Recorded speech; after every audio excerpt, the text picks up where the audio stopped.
रुकी में हम लोग नीचे आ गए। उसके बाद जितने भी सारे पीछे वाले थे सब हमारे नीचे ऊपर आ गए।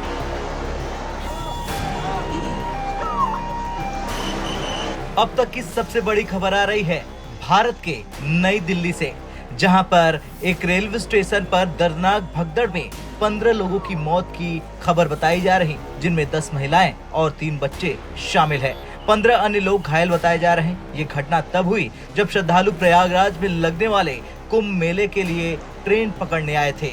इस घटना ने पूरे देश को झकझोर कर रख दिया, लेकिन सबसे बड़े हैरानी की बात ये रही कि इस खबर को अफगानिस्तान की मीडिया ने भी कवर किया। आखिर क्यों और इस हादसे के पीछे कौन जिम्मेदार है और क्या ये भारतीय रेलवे की लापरवाही का नतीजा था? आइए इस रिपोर्ट में विस्तार से समझते हैं। दरअसल ये घटना नई दिल्ली के रेलवे स्टेशन पर बताई जा रही, जहां हजारों की संख्या में श्रद्धालु कुंभ मेले के लिए ट्रेन पकड़ने पहुंचे थे। रात के समय जब भीड़ स्टेशन पर बढ़ने लगी, तभी प्लेटफॉर्म पर अफरा तफरी मच गई। अचानक भगदड़ मचने से लोग एक दूसरे के ऊपर गिरने लगे, जिससे कई लोग दब गए और मौके पर ही दम तोड़ दिया। चश्मदीदों के अनुसार स्टेशन पर सुरक्षा के पर्याप्त इंतजाम नहीं थे। रेलवे प्रशासन भीड़ को नियंत्रित नहीं कर सका, जिससे हालात बिगड़ते चले गए। इस हादसे की खबर सिर्फ भारतीय मीडिया में ही नहीं बल्कि अंतर्राष्ट्रीय मीडिया में भी चर्चा का विषय बना रहा।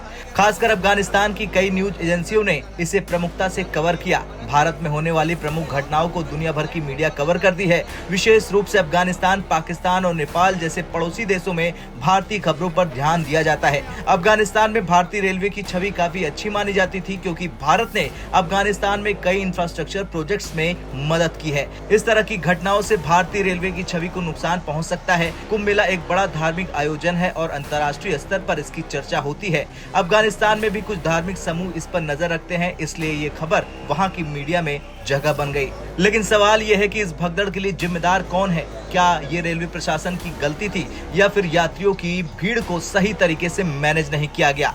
दरअसल प्रशासन ने दावा किया है कि उन्होंने पहले से ही स्टेशन पर सुरक्षा के पुख्ता इंतजाम किए थे, लेकिन जब भीड़ अचानक से बढ़ गई तब हालात काबू से बाहर हो गए। वहीं यात्रियों का आरोप है कि प्लेटफॉर्म पर कोई भी स्पष्ट निर्देश नहीं थे, जिससे लोगों में अफरा तफरी मच गई। भगदड़ मचा हुआ है, इसके लिए अंदर जाने नहीं दे रहे हैं। अभी 11:30 की ट्रेन है, शक्ति कानपुर जाना है और जाने के लिए मना कर रहे हैं। कोई कम से कम अनाउंसमेंट तो करे, सारे ट्रेन बंद है, सारी ट्रेनें रद्द है। पिछले कुछ सालों में इस तरह की भगदड़ की घटनाएं बढ़ी हैं। खास तौर से धार्मिक आयोजनों के दौरान सुरक्षा व्यवस्था एक बड़ा सवाल बन गया है। इससे पहले भी कई ऐसी घटनाएं हो चुकी हैं। जी हां, भारत में रेलवे स्टेशनों और धार्मिक आयोजनों में भीड़ के कारण भगदड़ की घटनाएं पहले भी हो चुकी है।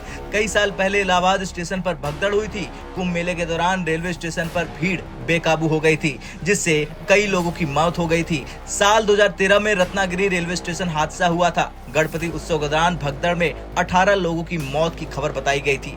ऐसे ही साल 2006 में मुंबई स्टेशन हादसा हुआ था। भारी भीड़ के कारण प्लेटफॉर्म पर भगदड़ मच गई थी, जिसमें 22 लोग दब गए और उनकी जान चली गई। इस हादसे के बाद रेलवे मंत्रालय ने घटना की जांच के आदेश दे दिए हैं। प्रधानमंत्री कार्यालय ने भी इस पर चिंता जताई और पीड़ितों के परिवारों को मुआवजा देने की घोषणा की है।